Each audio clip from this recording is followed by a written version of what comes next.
Part 1. 3 weeks ago, my friend Matt asked if I wanted to go camping. Since I'd wasted my entire summer working, I agreed. I needed a break from chores and my boring office job.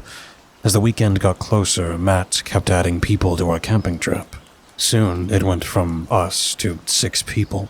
The SUV I inherited from my mother could fit all of us and our bags if we squeezed in, but I felt like dropping out of the trip.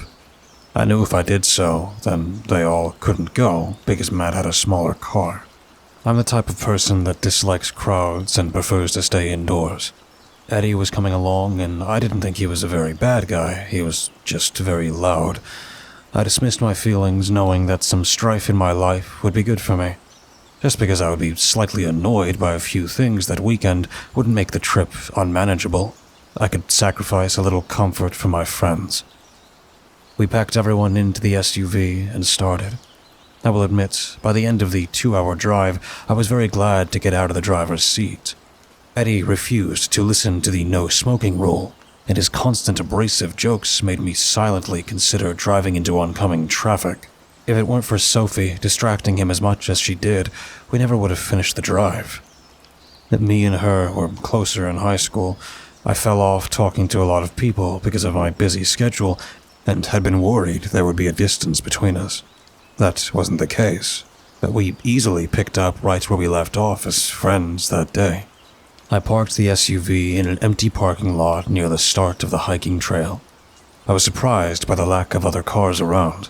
I'd assumed it would be busier, but Matt told us that he knew of a great camping spot by the lake, but it was nearly a 2-hour hike. I playfully groaned that we had left after lunchtime and now we wouldn't get to the site until almost dinner time. It was a 2-hour hike for a normal person. Our group wasn't the most focused or motivated to use our time properly. We all made sure to use the washroom before heading into the woods. Getting all our gear on took at least 10 minutes. I never knew how long a group of people took to drag out a simple task. I kept my mouth shut, knowing there was nothing we could do about it. I stayed silent when Jessie realized she left something in the SUV and asked to go back 5 minutes into walking down the trail. Instead of reaching the campsite at around 4 as planned, we might get there closer to 6. We could be cutting it close to set up while it was still light out, but no one appeared worried. Everyone broke off into groups of 2 as we walked. I listened to Sophie as she caught me up in all the things she had been doing this summer. Since I only worked, I just nodded, letting her talk, knowing my life was too boring to say much about. An hour into the woods, we came across another person on the trail. He'd been the only other sign of life aside from the sounds of birds in the trees. Our group caught up to him, and the stranger stopped to greet us. He wore a gray, baggy sweater, even though it was far too hot for one. It was nearly autumn, but the summer heat hadn't let up. He had a massive camping pack that looked to weigh more than his thin legs should be able to carry. Matt and Eddie were at the front of our group. When the stranger stopped to wave at us, we all stopped for a chat, and to take a smoke break for some. "Are you all just hiking or camping?" the man asked with a smile. He sounded slightly southern with a warmness to his voice that instantly made him appear trustworthy. Matt nodded down towards the trail. "Camping. We're setting up near the big bear tree," he lied. I hadn't been in the area since I was very young, so I'd forgotten about the tree until Matt mentioned it. It was a massive tree in the middle of a clearing that someone decided to carve a simple bear face into the bark years ago. It was a good landmark and near the end of the trail. "That's a good spot, even though people do say it's bad luck. I'm just here gathering. I'll stop by the ranger's cabin on the way out. Have you all checked in yet?" he asked. A mesh bag holding some mushrooms hung from his pack along with a batch of plastic whistles. He looked over-prepared for anything, let alone a day trip out into the woods. "Do we need to check in?" I asked, unaware. The group gave me a look. I considered we might need to pay a fee to camp, and they all wanted to avoid it. "The park runs on donations. Even if you can't afford one, you should let the rangers know you're all here just in case. Do you have a GPS?" he suggested, the kind smile never fading from his face. "Yes, it's on our first camping trip," Matt stated, a little annoyed. This man was the kind of person he had issues getting along with. He looked too clean to be the kind of person to enjoy the outdoors, like he was only foraging to film content for his TikTok account. I glanced down to see he was wearing flip-flops. Seriously, who hiked in flip-flops? The man adjusted his pack, not appearing to be offended by Matt's tone. "Do you all have whistles?" he offered. We shook our heads at the same time Matt pulled out one. Gracefully, the man set down his pack to take off the whistles to offer them to us. He explained he wanted to buy one, but it was cheaper to buy them in packs, so he handed them out to the others he saw in the woods. When he bent down, the baggy collar of his sweater exposed a toned chest for a second. Sophie and Jesse noticed first, and Sophie did not discreetly punch my arm until I followed her gaze to see what got her so excited. To Matt's displeasure, we were all handed whistles. The man knew he was overstaying his welcome and replaced the bag on his back. He winked at the girls, showing he noticed their interest, which caused them to pretend as if they were swooning. I tied the whistle to my belt loop and needed to suffer through the group teasing me that the man hadn't winked at the girls, but in my direction. Jessie pretended to be upset that Matt gave the stranger the wrong campsite, joking she wouldn't mind meeting him in the middle of the woods at night. We finally found our campsite after a long walk, sweating in the heat. All of us got to work setting up tents and playing around. I had only ever set up a tent twice in my life and needed Sophie to help get all the rods in place. Once it was up, I offered to help collect firewood, but that task had already been covered by Eddie and Ben, who had behaved until then. They did the job halfway until they found branches that looked like swords that distracted them for a while. Matt disappeared for a while. He came back before dark, holding a bag of items that would mean we were going to have a better dinner than canned beans and hot dogs. Since he went camping more often than all of us, he knew what was edible in the woods. He collected something I'd never even heard of until then, called chicken of the woods. It was a fungus that tasted pretty good, sautéed with a few other things he brought along. The sticks Eddie and Ben found weren't really enough to last the night.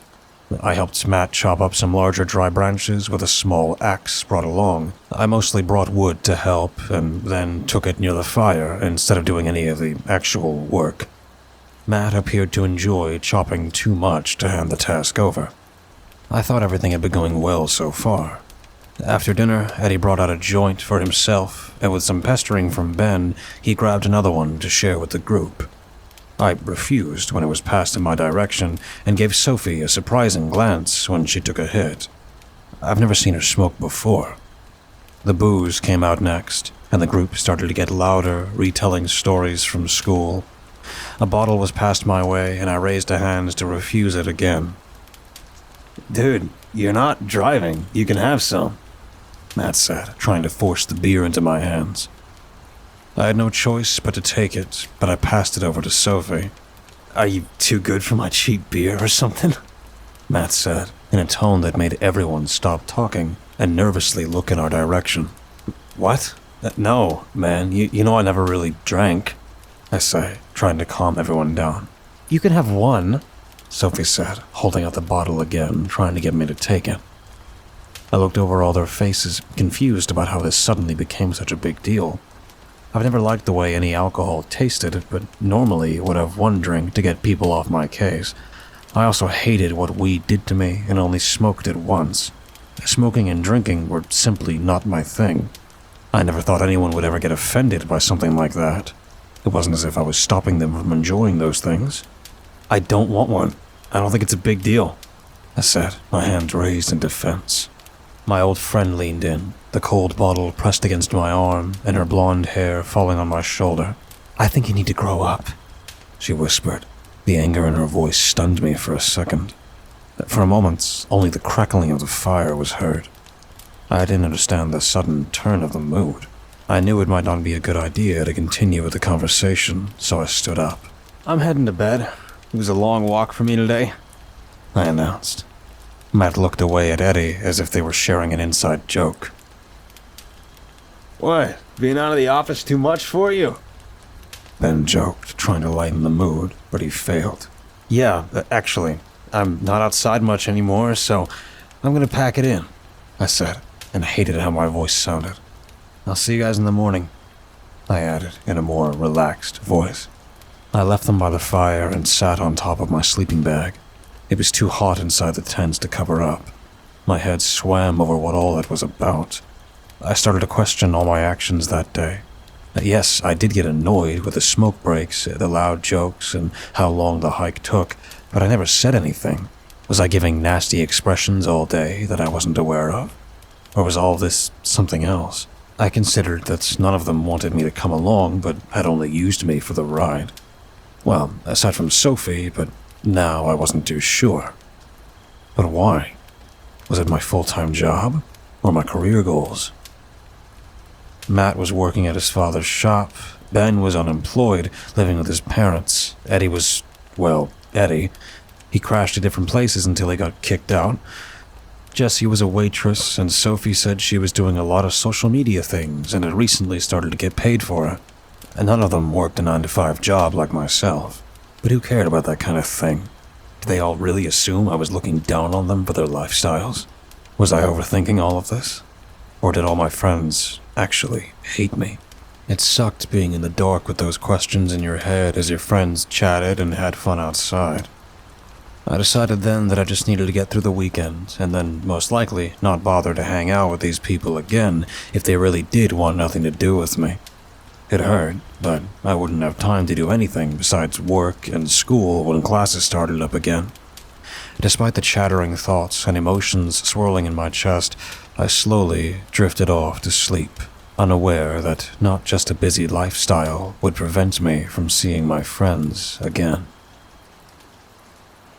I woke up in the middle of the night, in the darkness, disorientated as so many different sounds coming from outside my tent.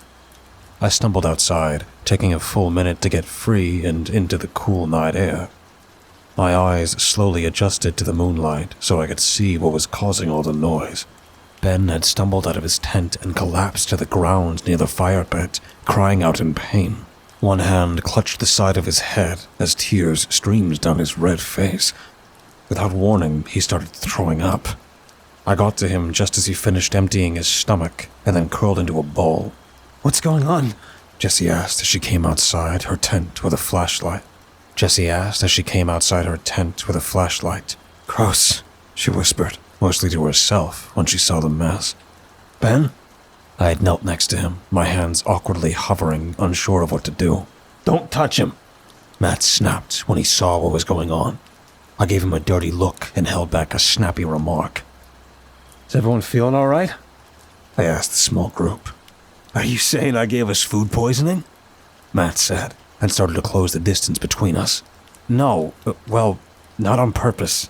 Listen, if we know if anyone else is sick, we'll know if it's something we all ate or just what Ben ate," I tried to explain. Matt was having none of it. He raised a fist as if he was going to hit me. All of a sudden, a noise cut through the dark, causing us to all freeze. Eddie had started to laugh. He tossed his head back, and the sounds that came from him chilled me down to the bones. It didn't sound like him. Hell, it didn't even sound human. Did these guys have anything heavier than the joints after I went into the tent? We all stumbled, unable to move, listening to the awful sound. "He's too loud," Ben whispered on the ground. Both of his hands went to the side of his head to press down as his body rolled back and forth. "Shut up! Shut up! Shut up!" Ben's voice started low and then grew louder than Eddie's laugh. He suddenly shot up and took a red-hot log from the fire pit with his bare hands. I grabbed a hold of him before he hit Eddie with it. He didn't even notice his burning hands as I got him to drop the smoking wood to the ground. "I said make him shut up!" Ben shouted, and it made Jessie and Sophie take a step back. What happened next was so sudden, it made it impossible for the rest of us to react. A shape came charging out of the woods, making ungodly noises. It ran past us and directed into Eddie, finally silencing his laughter. His body was knocked aside and bounced hard against a tree. The girls screamed, and I jumped back, shocked at the sight. In the moonlight, a large buck stood, dark eyes looking us over as if it knew what we were. Matt acted first. He picked up a bottle and tossed it at the deer in a blind panic. That was a bad idea. The next minutes were a flurry of movements. The deer charged through the campsite, tearing up tents and nearly crashing into us. It was a miracle no one else had been hit by the crazed creature. It fled back into the woods, dragging Matt's tent behind by a rope that had been caught on its leg. Ben slowly sat down, hugging his knees, looking oddly calm. I stood, breathing hard, looking over the damage. We needed to get the hell out of there, and fast. I reached into my pocket. Relief flooded my systems when my fingers touched my cell phone, only to have it be taken away, seeing there wasn't a signal. "Does anyone have a working phone?" I asked the shocked group. The girls held on to each other, not moving. They were too frightened to think. I turned to Matt, who had slowly been taking steps towards Eddie's body. I wanted to see if he was all right, but at the same time, I wasn't sure if it was wise to move him. "Do you have one of those satellite phones?" I asked Matt, unaware that would set him off again. "Not all of us are made of money like you," he snapped. I was taken aback. What the hell was with all these people that day? "First of all, that has nothing to do with the situation. And second of all, I'm barely supporting myself," I shot back.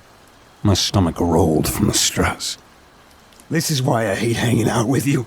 It always goes back to your dead parents." I stood, my mouth slightly open, unable to process any of this. I shook my head, as if that would help. Eddie could be dead before the morning. We needed help for him soon. Without a working phone, our best bet was to get back to the SUV. I remembered the man we met on the trail, and how he mentioned the ranger station. They should have a radio, or a way to contact someone in an emergency. "I'm going to rush back to the SUV. Matt, you know the woods better than anyone. You should go to the ranger's cabin asking for help. Anyone is welcome to come with me back to the car," I offered. Strangely, Jesse and Sophia shook their heads. At first, I thought they were going to go with Matt, but they offered to stay behind at the campsite with Eddie and Ben. I nervously glanced at Ben, who had sat silently since the deer ran off. There wasn't much we could do for Eddie right now, and if Ben snapped, the girls could get hurt, and it was possible the rabid deer would come back, and yet they both wanted to stay behind. Neither could drive, so it wasn't as if they could go to the SUV instead of me. I accepted their request and borrowed a flashlight to start heading down the trail. Matt was going to collect himself before starting on his way to the ranger station. I had only taken a few steps down the path when I heard screaming in the dark from the campsite I had just left. Against my better judgment, I ran back into the woods, only to get cut off by a deer running in front, blocking my way. More screams came from the forest as I helplessly stared down the animal in my way. There was something wrong with the way it looked at me. I stepped to the right, and it took a step to the right. I moved left, and it moved left. The movement made a chill run down my spine. The creature raised a head and let out a long, haunting noise, drowning out the other sounds. My body jumped, and I started to run to what I thought was back towards the campsite. I raced through the woods with all sorts of noises echoing through the trees. Some sounded like the girls' screams, and other noises were something I didn't think anything natural could make. My heart raced as my flashlight beam bounced across the forest floor. I was blinded by fear and didn't see the sudden drop-off of a steep hill.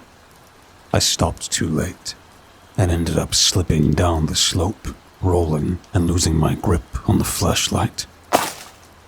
My body slammed against hard rocks and exposed tree roots. Exposed skin was torn and bruised from the fall. I ended up at the bottom, dazed and in too much pain to move. It still felt like I was rolling for a long time. I knew I needed to move, and yet I couldn't. Through ringing ears, I heard a voice coming from above. "You all right?" Unable to speak, I raised a hand with a thumbs up. The moonlight was bright enough to see the outline of the stranger we met on the trail earlier. He was missing his pack and had changed into a darker sweater. "Hang on, I'll get you." I wasn't about to protest before he started down the hill that had taken me out. He glided down as if it was a mastered hobby of his. He stopped above me, leaning over to get a better look at my injuries. "Did you hit your head? Do you think it's okay to move you?" he asked. "Yeah, I'll be fine. We need to get back to my friends. They're in trouble. Weird stuff is happening. I told him, and slowly started to sit up as I spoke. I felt a hand wrap around my wrist, and with ease, he helped me back to my feet. To my embarrassment, he bent down on one knee, offering to carry me with his back. I'm not a koala, I replied to his silent offer. This works faster. I hated that he was right. I accepted the situation, and with his longer legs, we were up the slope within a minute. My entire body hurt, and I was silently thankful I didn't have to struggle up the hill. So, Mr. Koala, what's your name? I'm Arlen. My face turned sour. Michael, I muttered, and started to head back towards where I thought the campsite was. He stopped me and tapped his nose as if that meant something. I smell your fire pit in that direction, he said, and pointed the other way. We hadn't seen any other campers, so the only fire in the woods should have been made by us. I very faintly smelled smoke, but that could have been because of his suggestion. I followed him, going as fast as my body would let me. What are you still doing in the woods? I asked him. With everything that happened so far, I didn't trust a stranger out in the woods. If the deer weren't acting the way they had, I would have assumed all my friends were on a bad trip. Something was going on, and he might have been connected to it. I was ambushed by a feral squirrel, needed to ditch my pack to outrun it. I was hiding from it until I heard screaming. Arlen explained and looked over his shoulder. No matter what happened to you tonight, at least it wasn't something that embarrassing. I coughed to hide a laugh. Wrinkles appeared at the corners of his eyes when he smiled. Some of the tension of the night broke for a few minutes. I needed some humor to collect my thoughts as we made our way back to the campsite. Any kind of calm disappeared from my chest when we arrived. Trails of fresh blood were scattered throughout the clearing. The fire pit had been trampled and embers were flung around the site. Arlen walked over to stomp out a few spots that threatened to spread to create a larger fire. Something shone in the moonlight. I bent down and picked up Eddie's lighter, which had been abandoned. Was I in the wrong? I asked myself, unaware I spoke out loud. What do you mean? Arlen responded in a patient voice. It was odd having someone ready to calmly hear me out after everything that happened. I wasn't certain if I could fully trust him yet. Either he had nothing to do with all the strange events, or he wouldn't believe the rabid deer story. A friend of mine got hurt pretty badly. I left to head back to the car because none of our phones had service. Should I force someone to come with me? I mean, what is even going on? I shoved the lighter in my pocket and started to bite my thumbnail. It was a habit I thought I had outgrown. You couldn't force them to come with you if they refused. I wish I had more answers for you. I do find it odd you all didn't have service. Had it been spotty all day? He asked. I realized our phones had no issue before dinner time after he asked the question. I suddenly felt guilty for standing around talking with fresh blood on the ground and no signs of my friends. My phone had stayed in my pocket even after falling down the slope. I wanted to double check to see if there was still no service. My heart raced when I saw a single bar on the newly cracked screen. Sadly, the bar was gone the moment I tried placing a call. I held my phone out as far as I could reach, as if that would help get the signal back. I was distracted by the night sky for a second. Faint streaks of light crossed the sky. I didn't think there was a meteor shower that night, and yet a handful shot across the darkness. Arlen reached over and took my phone. I protested a little, but he held it up out of my reach. I'm taller, he pointed out. The extra height did nothing to help get my connection back. We gave up, and I tucked the phone away. I asked Matt to head to the ranger's cabin. I wonder if he left, and then something happens to everyone else. Even if he didn't reach the cabin, maybe it would be better to go there to get help than try to find everyone. But I don't know where it is, I said, frustrated over the events of that night. I'll take you there, Arlen said, and turned to start walking away. Really? I said, a bit shocked. Since I met him, his expression has never changed. He was still the friendly person we met on the trail. He wasn't fazed by the sight of blood or finding me at the bottom of a hill, and now he was offering his time to a stranger instead of just leaving the woods. Yes, why not? he said, amused by my reaction.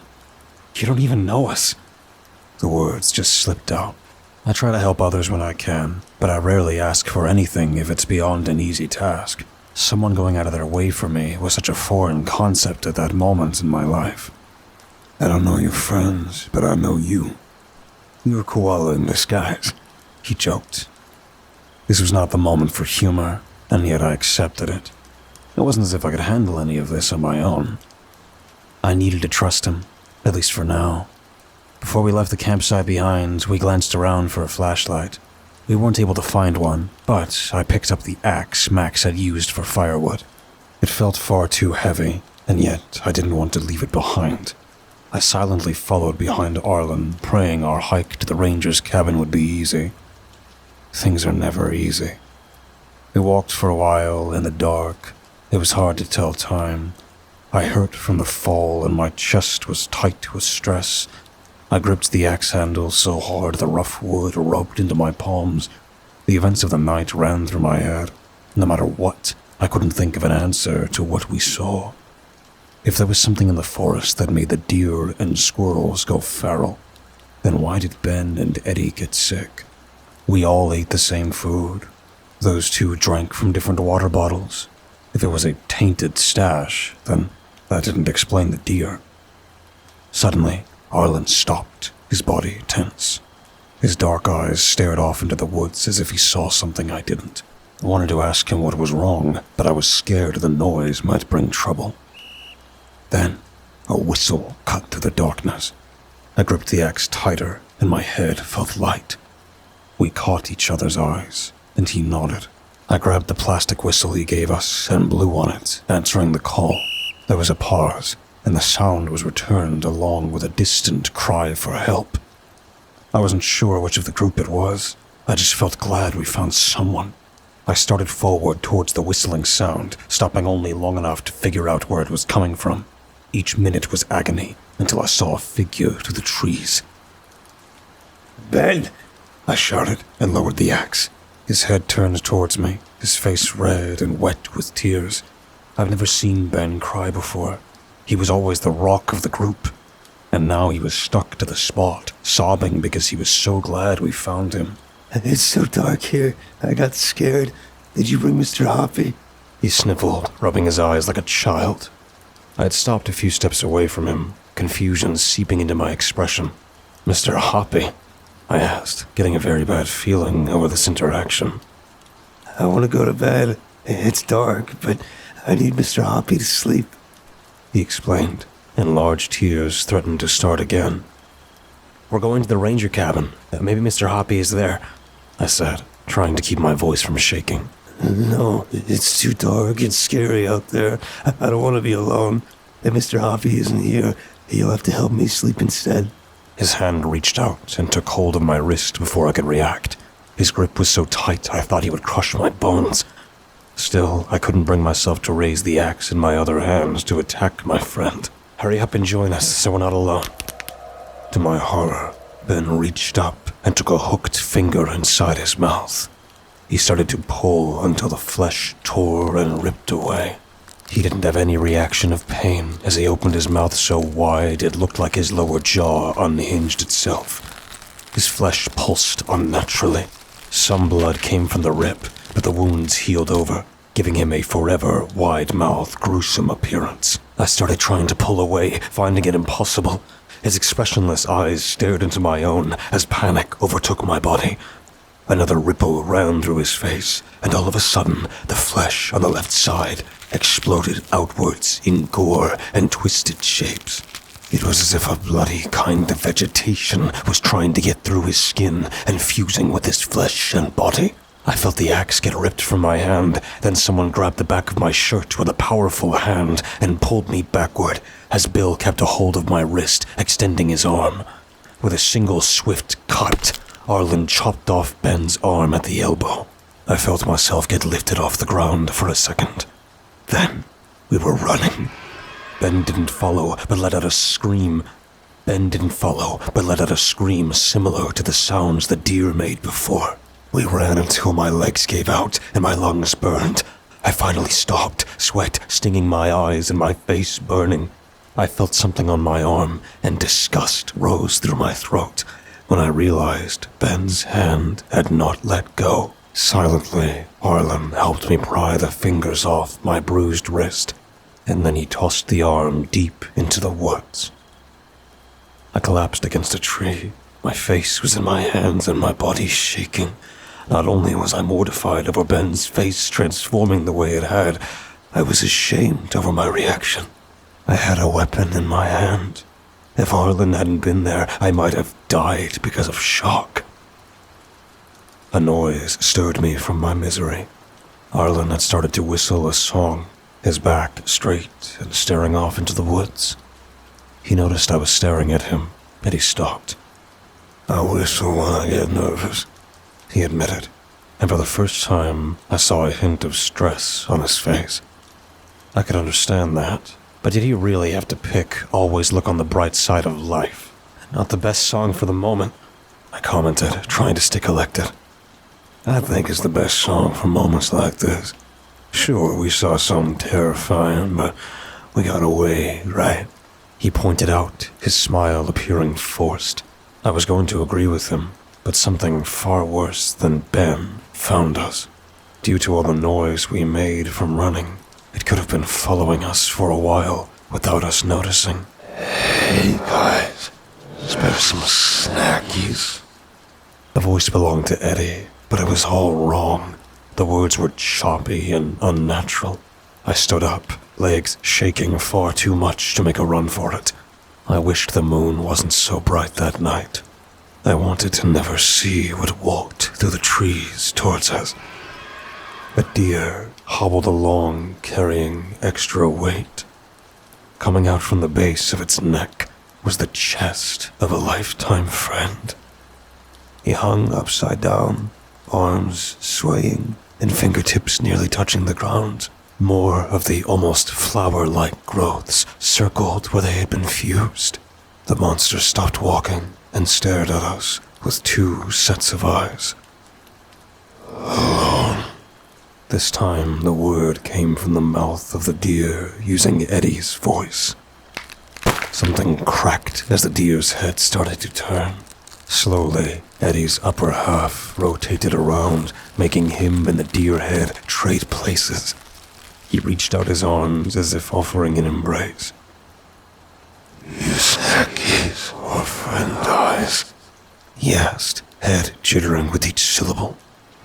The monstrosity charged forward, wanting our flesh. I pressed my body hard against the tree, cursing my body and refusing to react the way I wanted it to. Arlen planted his feet hard on the ground and braced himself. He used the momentum of the creature against it. The Eddie creature realized its mistake the moment the axe blade was planted in the middle of his face. It dug down deep as Arlen pressed his entire body against the handle.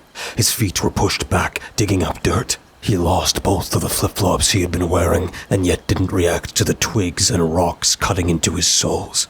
They both stopped, Arlen keeping the monster's body still standing. He backed off, letting go of the handle, and letting them both fall. He then leaned down with his hands on his knees, breathing heavily. The monster twitched, and the deer's head started to move upwards, as if trying to replace Eddie's. Arlen moved fast. He planted a foot against the creature and ripped the axe free. He brought the weapon down again and again. Splashes of blood flew from the attack, covering the front of his sweater and even spattering across my clothing. He kept hacking until the handle broke off in his hands. His last attack was to drive the wood down deep into the mess of the deer skull. Silence came over the forest, aside from his ragged breathing. He looked over what he had done and lifted his sweater to clean away most of the blood off his face. His eyes landed on me, and then he looked back at the mess at his feet. "Excuse my French, but fuck." He paused to gesture towards the pile of gore at his feet. "All of whatever this is." "That used to be my friend," I finally answered. The word hung heavy in the air. His expression changed to pity when he looked back down at the mass of flesh and bone. The body twitched, and I was worried that it would get back up again. We needed to move before that happened. We're not that far from the ranger's cabin. Come on. With some gentle prodding, Arlen got me moving again. I hated all of this. I hated how I froze up and how every sound off in the woods made me jump. And I hated not having answers. Arlen stopped for a few seconds, checking the trees and ground as if he was tracking something. He also glanced up at the sky. I wondered if he knew how to get around based on the location of the stars. He noticed being watched and pointed towards a pair of fallen trees. I've memorized a lot of key locations of the woods, so I know how to get back if I get lost while foraging, he explained. Are you from around here? I asked him. This forest was huge. Surely he would need to come here countless times to remember so much of it. No, just a good memory. He shrugged. He was flexing his hands at his side as if they were in pain. Taking down that monster must have taken a toll on him, and he was walking around without shoes. I wanted to offer him mine, but there would be no way they would fit. What kind of people are your friends? I mean, what are they like?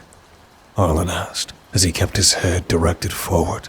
I knew he just wanted me to talk to keep me distracted from the horrors we witnessed, but I went along with it anyway. Ben was our rock. No matter what, he was the calmest one of the group. If I had a problem, he'd be there to listen. But around Eddie, he acts pretty goofy. It's the only time I see him let loose a little, I told him, fully regretting ever agreeing to take everyone camping this weekend. What about the other guy we met? That was one way to put it. My stomach churned thinking about Eddie as the image of his body fused to the deer came to mind. Eddie was never that bright. Kind of annoying if you ask me. I tended to avoid him if I could, but he wasn't a bad guy. Far from it. Super kind, always sharing what he had. He was also good with animals. He found an abandoned and abused donkey when we just started high school. The year he took care of it was probably the best year of that donkey's life. I stopped walking. My body suddenly felt heavy. I didn't want to move. I just wanted to bury myself deep into a hole and never move from one spot again. I felt tears threatening to overtake me as I found myself chewing so hard on my thumb the tip started to bleed. Sorry, I started, my voice uneven. Arlen simply gave me a thumbs up, knowing I needed a few seconds to collect myself. I didn't understand him. He acted so calm and helpful to a stranger. How could he not be a mess after taking an axe to a monster that tried to do God knows what to us? He didn't rush me. It took me a minute, but I pushed aside my misery to keep moving forward. Seeing the light of the cabin took a massive weight off my shoulders. I rushed forward, wanting nothing more than to get a hold of a person that could help us. Again, a hand grabbed the back of my shirt, and I was dragged aside. I'd gotten in front of Arlen, and an odd, serious expression came over his face. He nodded silently, telling me to stand behind him. I listened and mentally got ready as dread filled my chest. If this place wasn't safe, I didn't know if I could handle it. Arlen's hand slowly went for the door. Then, all at once, he pulled it open while standing off to one side. A person on the other end swung down an axe hard into the ground and then stumbled forward. In a flash, Arlen disarmed him and pinned the stranger to the ground with a knee to his back. "Let me up, you psycho!" the person shouted, his face red with fear and pain. He was deemed to be not a threat, and I helped him off the ground. Arlen picked up the new metal axe and went inside the cabin to look things over. I followed behind him, and the stranger cautiously did as well. I almost got sick at the sights that greeted us. The small cabin had been covered in blood. The headless bodies of the rangers had been left behind by whatever attacked them. I forced my eyes away. My hand covered my mouth in case I got sick. The smell of blood was overpowering. Arlen walked over the bodies and straight to a bulky radio on the other side of the room. "It's broken," the stranger told us. The words made my heart sink more. At least finding another normal person was a good sign, and I was certain a trail led from this cabin to the parking lot. We would be on the right path instead of stumbling around in the woods all night. I had my back turned from the center of the room. I didn't see one of the headless bodies get back up, but I heard it. I spun on my heel, blood racing, terrified to see another one of those monsters. The body stood, unsteady feet appearing like a puppet on a set of strings. Arlen had set down the axe to look over the radio. Everything felt to be in slow motion. Bursts of the flower-like fleshy growth came from the chest of the creature. It opened up, revealing a pulsing blue light encircled with countless half-formed hands. By the time Arlen grabbed the axe and took a few steps in our direction, a set of tendrils shot out, aiming for the man beside me. I picked up a wooden chair that had been placed near the door to use as a shield. The flesh of the tendrils hit hard, forcing me back and splitting the back of the chair. It fell from my hands, but I held on to one large pointed piece. Without thinking, I charged, aiming the end of the wood into the blue light. Countless splinters dug into my hands as I forced all my strength into plunging my makeshift weapon downwards. The thing convulsed, the back arching. The light went out, and the growths shriveled up. The body fell back to the ground, taking the piece of wood with it. I stood, breathing hard, looking over what I just did. I guess monsters are easier to deal with when they don't look or sound like your friends. The newcomer stood, shell-shocked. Arlen walked over and rolled the other body on its back. The chest started to move, ready to open up like the other one. He brought down the axe a few times, ensuring the creature stayed down. Then our attention was drawn to the stranger in the cabin, expecting answers. "What are these things?" I demanded. He crossed his arms and turned his face away. "What makes you think I know?" He shot back, huffing. I reached over and took hold of a swipe card attached to his belt loop. He was wearing a short white lab jacket and didn't appear to be a hiker. He snatched away his card, knowing his cover was blown. "I can't get you a lot of details." He started appearing nervous. Arlen lifted the axe a little, and the man raised his hands in defense. "I'll tell you what I know. Who are you two? Hikers? Ex-military or something?" he suggested. "A citizen and a koala," Arlen answered, and I wished he'd dropped that joke. I looked over to him, trying to spot a lie. I did expect him to be at least involved in all of this, or have some sort of military training. He took down the deer creature on his own and found his way through the woods in the dark without any shoes. Was Arlen really just some random person who got caught up in all of this, like the rest of us?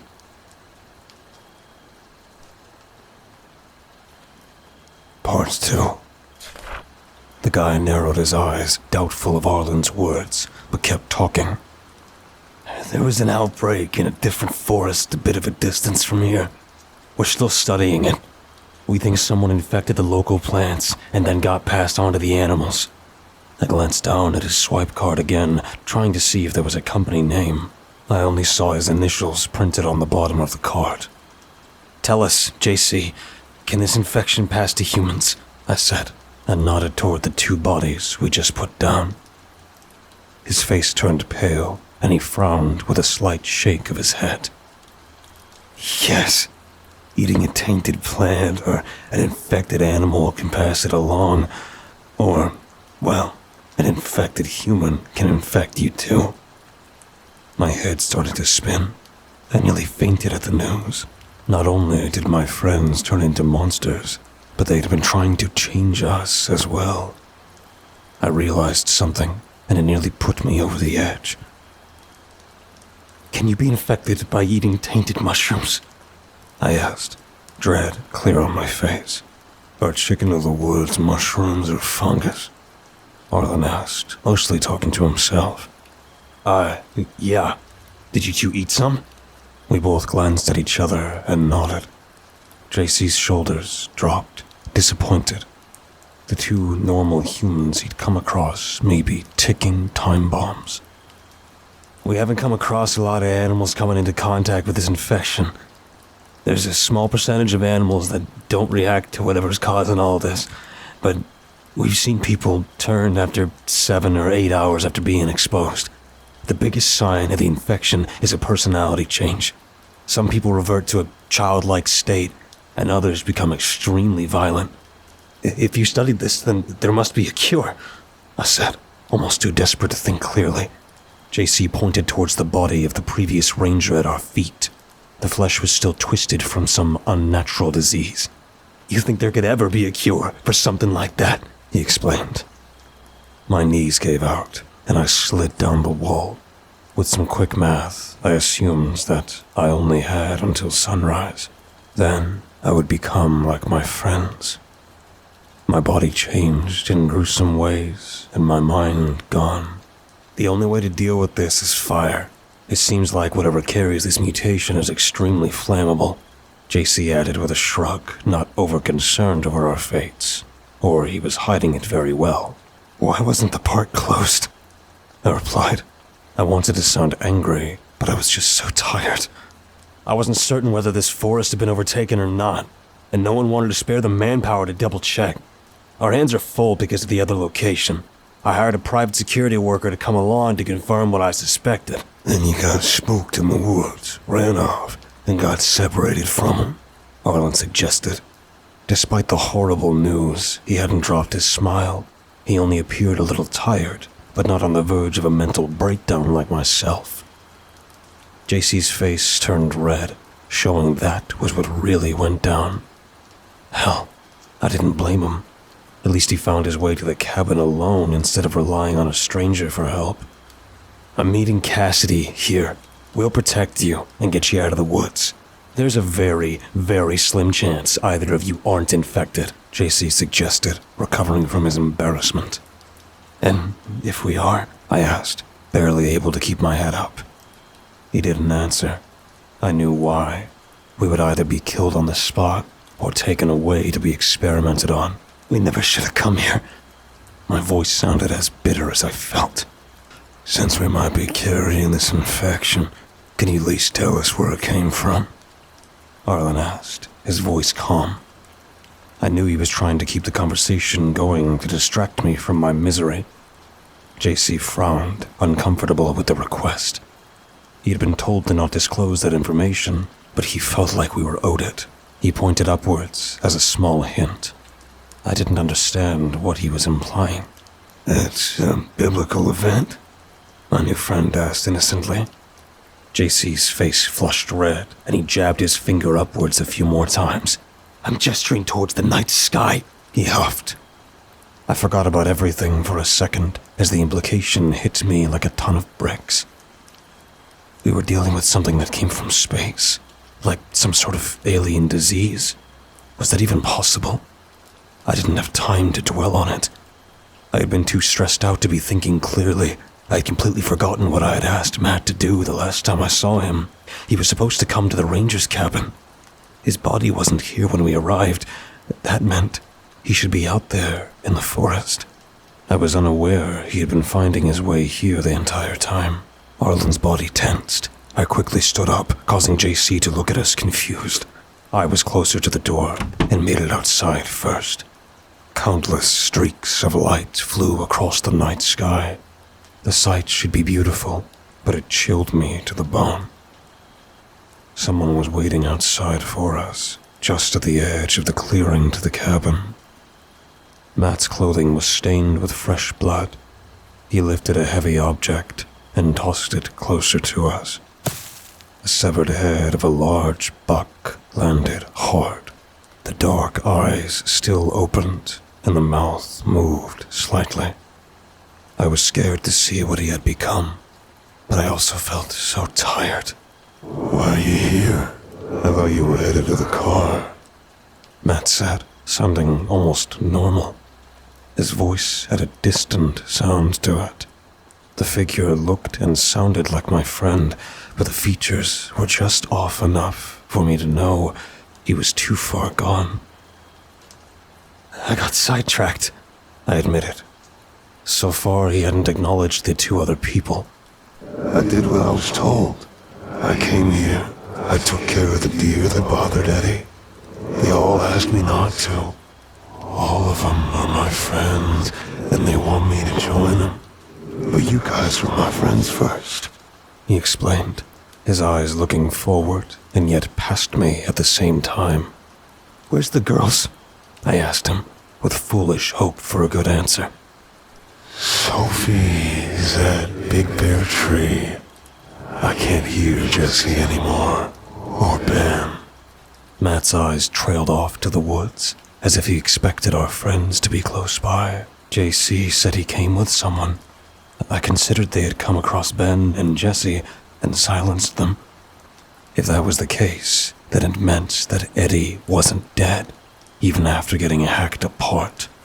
The world started to spin as I thought of him not only transforming against his will, but lying injured and alone somewhere. Death would be better. They want me to take you all with me. There's so many voices telling me what to do, Matt said, his head turning back to face us. An odd, cold rage bubbled under the surface. His flesh rippled along his cheeks, but he didn't act just yet. I'm sick of it. I was jealous of you. You know that. You don't have parents ordering you around. You don't have siblings. You're alone. No voices are bothering you. I found myself taking a few steps back. I knew Matt worked hard to support his large family, but I was never aware of how that affected him. Hey, let's trade places. Let me crawl into your skin and be you for a little while. Matt's expression changed into a deranged smile. Arlen knew Matt was serious about the idea. He darted towards him, axe in hand, ready to fight. Yet again, I was too scared to act.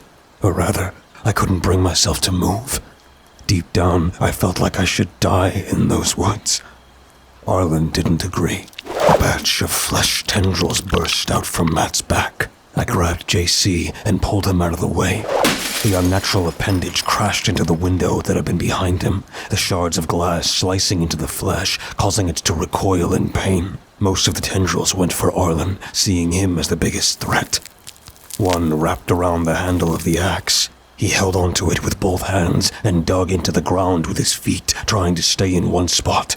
He was painfully dragged along, refusing to give up his weapon. With a massive pull, he brought Matt closer, then suddenly let go of the axe. He moved too fast for his opponent to react. With one swift movement, he pulled out a small object from his pocket and grabbed a hold of one side of Matt's head to keep it steady as he stabbed a pen deeper into the creature's right ear. He screamed in pain, the tendrils wildly flailing around. He wobbled on his feet, trying to recover. Arlen didn't give him the chance. The metal axe had been dropped out of arm's reach, but that didn't matter to him. He grabbed Matt's shirt and tossed him to the ground. Matt reached and ripped the pen from his ear, but it was too late. Arlen took hold of his skull with both hands, lifting his head above the buck's antlers. There was a struggle as Matt used all his strength to keep his head raised. Arlen used his weight to slowly force down Matt's body. Both of them shook with effort, and sweat dripped from Arlen's face. Slowly, he won the silent fight and lowered Matt's neck onto the tip of an antler. Blood bubbled from his mouth as the rest of his body fell limp and his eyes rolled back. When I grabbed JC out of the way, I hadn't let him go. I felt him grab a hold of my arm, fear overtaking him, and he wasn't ashamed to hold a stranger for support. Matt's face started to transform. The fleshy flowers sprouted, covering his eyes, and his chest moved as if countless insects were moving under the skin. He was going to become some sort of monster we couldn't deal with in a few seconds. Arlen didn't give him that chance. He briskly walked over to the fallen axe. He moved without any wasted actions. He brought down the blade, splitting Matt's skull in half. With some effort, he removed the weight to bring it down again and again in a robotic way. I was terrified at the moment, not of what my friend had turned into, but of what kind of person Arlen was. I didn't know the first thing about him. JC had said people who were infected had a change in their personality. Arlen was brutally efficient when it came to attacking the creatures we came across. Deep down, I knew he hadn't changed because of the infection. He had always been this kind of person. The world around me started to fade. I wasn't aware that I was on the verge of fainting. JC needed to drag us back into the cabin as I heard the sound of the axe coming down again and again. Mentally, I simply shut down. With some effort, JC sat me against a wall to let me rest for a few minutes. When I opened my eyes, everything was quiet outside. JC was rummaging around looking for anything useful inside the cabin. He found a few cans of Spam he put aside. The thought of food made my stomach twist. I curled up, back pressed against the wall and knees tucked hard against my chest. Footsteps came closer, and I almost hoped it was another monster coming inside the cabin. Instead, Arlen slowly sat down near me. His clothing was drenched in sticky blood, but he had at least cleaned off his face. I pressed my back even harder against the wall, now afraid of the person who had been protecting me the entire night. "It should have been me," I said mostly to myself. Arlen gave me a gentle, questioning look that made me a little bit less scared of him. I couldn't bring myself to admit to him I wished I'd died in the accident that killed my parents. If I wasn't around, then maybe my friends would have lived. I shook my head, saying something else that had bothered me all night. "I'm a guy. I should have been the one to end their suffering, not you. I just stood there like a child every time." I admitted, hating myself for my actions that night. How old are you? He asked. 20. I lied. He knew and waited for the right answer. 19. See, still a teenager. I'm the adult here, so I don't mind helping. I lashed out and punched his arm. It didn't do any damage, but he pretended it did. "What's the point of being born a guy if I was too weak to do anything?" I snapped. I've always been the smallest and weakest of the guys in our friend group. None of them really teased me about it. The issue had always been at the back of my mind, and now I found out how useless I really was. Arlen reached over and took a hold of my hand. I was confused and let him place his next to mine to show off the size difference. People are born different. Some are good at running, while others have asthma. Just because you can run faster and longer doesn't mean you're better than anyone who can't. You have different skills. Who cares if fighting isn't one of them? I chewed on the inside of my cheek, letting the words turn around in my head. I knew he was just humoring me and trying to make me feel better, and oddly enough, it worked a little. "I still should have..."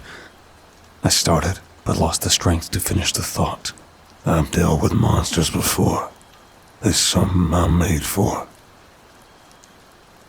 I raised my head and studied him for a minute. I wished I understood more about him. Was he here on purpose or by accident? I surely couldn't be so lucky as to meet the one person prepared enough to deal with this kind of situation and was kind enough to help. The cabin door slammed open, causing all of us to jump. JC let out a high-pitched scream, which we decided to ignore. A massively tall person decked out in military gear stepped through the door, a large blade in their gloved hand. They reached up and removed the helmet and mask covering their face, letting waves of long red hair spill out. "Does anyone have a hair tie?" she asked, directing her freckled face in our direction. Arlen and I were too stunned to reply. "Cassidy," JC said, and rushed over to her. She was at least 2 feet taller than him.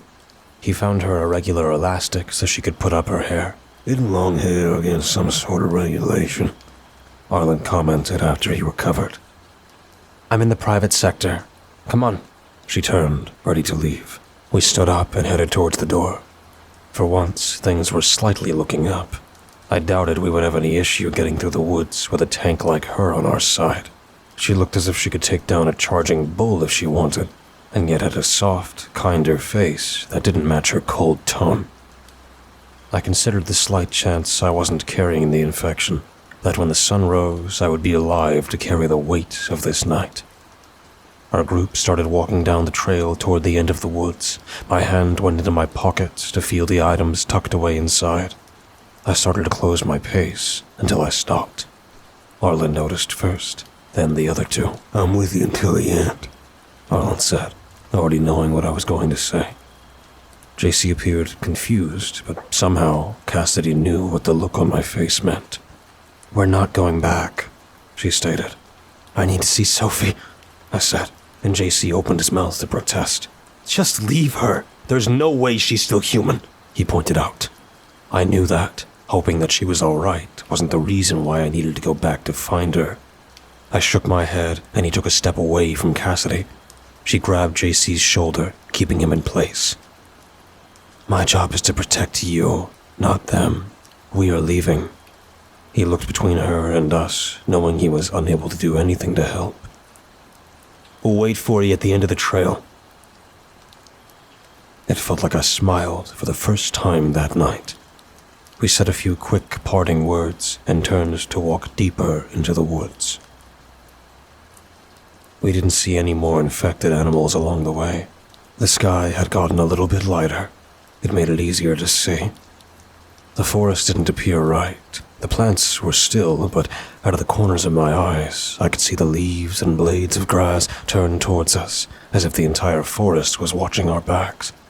I wondered just how far the infection spread. The night had taken a toll on Arlen. He kept a tight grip on the axe handle, but he let it dangle at his side. His smile was strained, and he let me walk in front.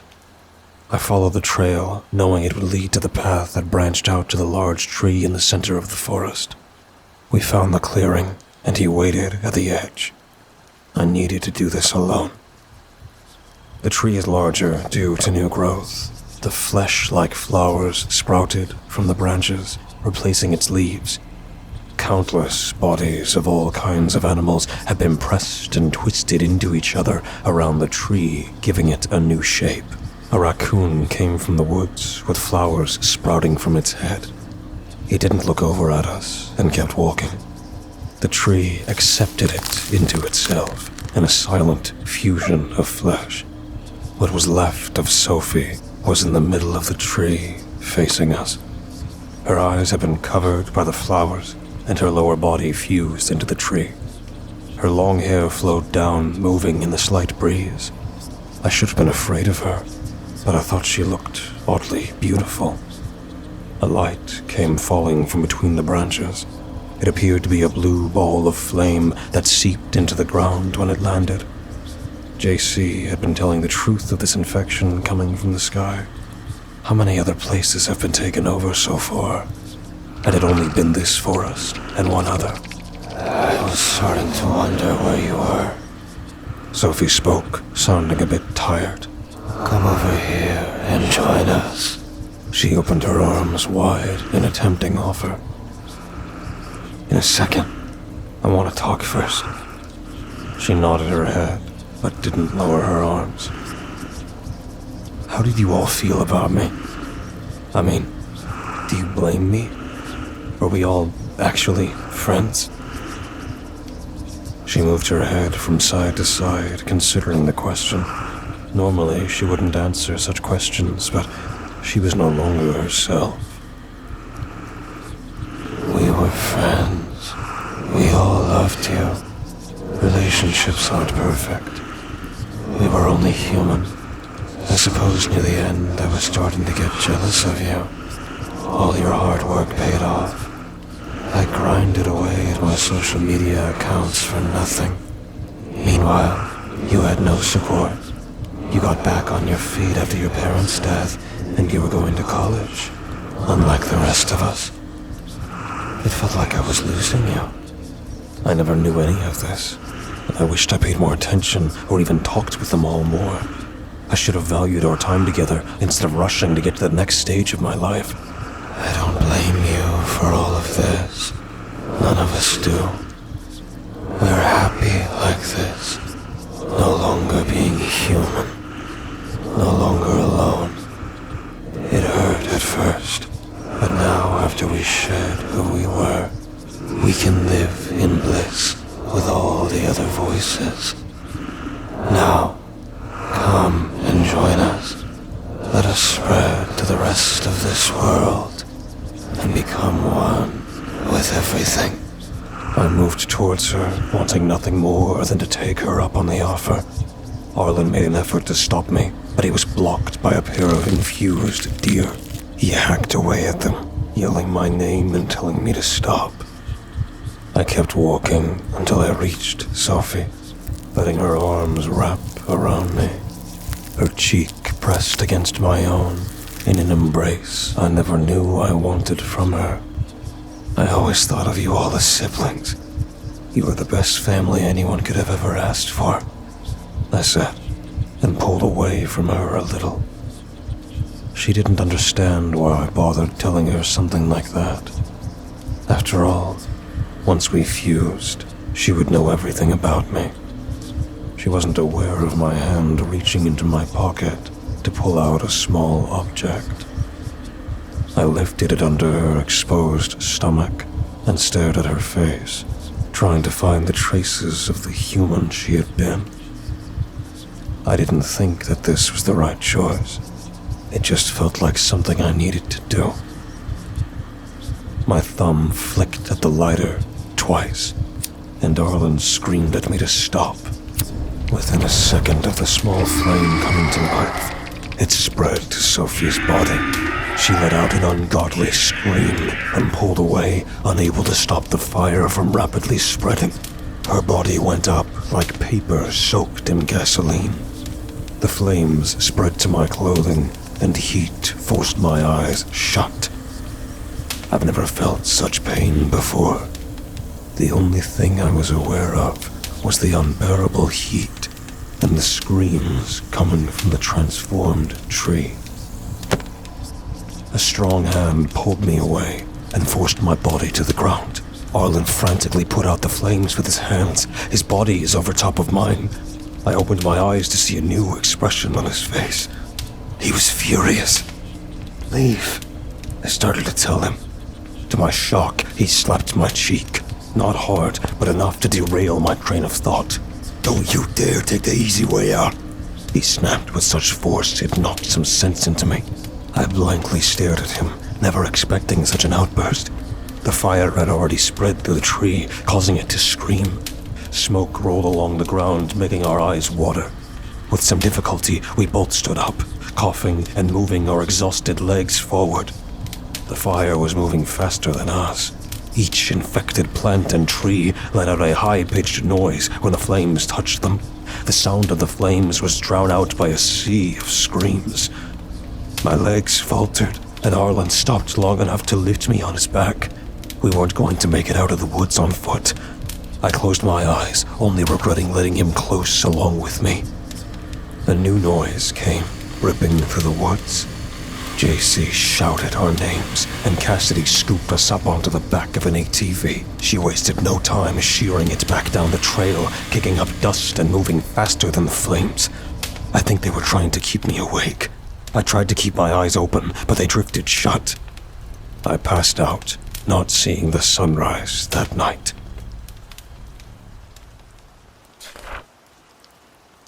I woke up in a cold, white room. At first, I thought I was dead, but then the dull pain all over my body reminded me I was still alive. My arms, chest, and right side of my face had treated burns. The room didn't have windows, so I could only guess how many days I stayed there recovering. The nurses who came in and out for treatment didn't say a word to me. Finally, JC entered the room. The dark bags under his eyes revealed how stressed he had been while arrested. He set a change of clothing on the side of my bed. He then placed a clear bag with my repaired cell phone and Eddie's lighter next to me. "You're in the clear. No signs of the infection. We tested your blood about 100 times to make sure," he announced. At least that was some good news. "And Arlen?" I asked. "He's fine too. He wasn't as injured as you were, so we already released him. I added his and my number to your phone." JC sat down next to me and then leaned in closer, as if he wanted to gossip. How long have your friends been with him? I mean, what do you know about him? He half whispered. I met him that night. Did you find out anything? I half whispered back, playing along. I looked him up. Arlen's father was like a Texas oil tycoon or something, and his mother was the mistress. She died of an overdose when he was 16. But you want to know the weird part? I felt wrong listening to all of this. It was as if I was invading Arlen's privacy after all he did for me. But then again, this may all be public knowledge. His father's wife died in a boating accident. Then, his father died of a heart attack. He had a half-brother and a sister that the company and all the money should have gone to. His half-brother was shot by some cartel in Mexico, and his younger sister drowned when she was 13. Some think she did it on purpose. Because of all that, he has more money than he could spend in a lifetime. What are the chances his entire family dies in random ways years apart? And what was he doing in those woods? I asked him, and he said he was foraging. After hearing all that, I understood his reaction when I asked him to leave me behind. He must have had regrets for being unable to, at the very least, protect his little sister. Was that the reason why he protected me? Did he want to make up for not being there for her? Do you think he's more deeply connected to the infection? I said, also wondering if it was possible. Maybe, but I haven't found any signs of it. I hate to admit this, but my company has been keeping samples of the infected instead of destroying all traces of it. There is money to be made if they're able to turn people into weapons. He let out a sigh and leaned back, unable to hide his distaste over the idea. You might think I'm crazy, but I don't think he's working for anyone. I'm pretty sure he was in the forest by chance, and he's just weird, I admitted. JC gave me a side eye, but didn't argue. There was enough evidence for either option to be true. Now what? Are you gonna threaten to kill me if I tell anyone what happened? I suggested. He waved off my words and shook his head. Nope. Fuck this company. I want you to tell as many people as possible as you can about this and get the word out. The issue is we don't know how many places are infected until humans get involved. There could be hundreds of places or none. I'd rather us be the ones tracking these places down instead of random campers like your group stumbling into it.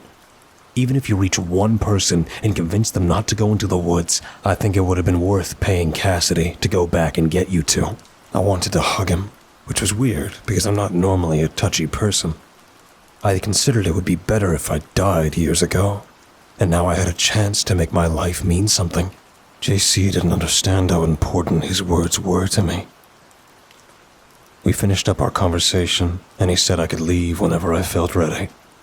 To be honest, I didn't know how widespread this mysterious infection is. I pray that the company JC works for is able to defeat it before others get hurt. I've seen messages to Arlen thanking him for the help. He's a bit busy out of the country, looking for truffles of all things, and promised to hang out with me when he gets back. Rich people are pretty weird if you ask me. I don't have the resources Arlen and JC do. I can't do much to help save people or stop this threat on my own. The only thing I can do is warn people there may be unknown things lurking in the woods, waiting for people to find it. I was lucky I left those woods alive.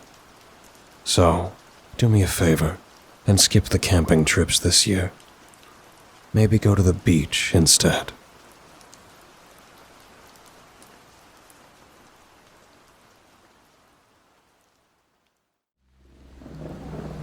Thank you for listening and delving with me into the dark together. Please remember to leave a thumbs up and subscribe if you feel so inclined. The more engagement this video gets, the more YouTube will push my content to others. Thus, the following will grow. All stories read in this channel will be available on Spotify, iTunes, and just about everywhere else. Links in the description. Thank you for listening and feeding the cause. We'll be seeing you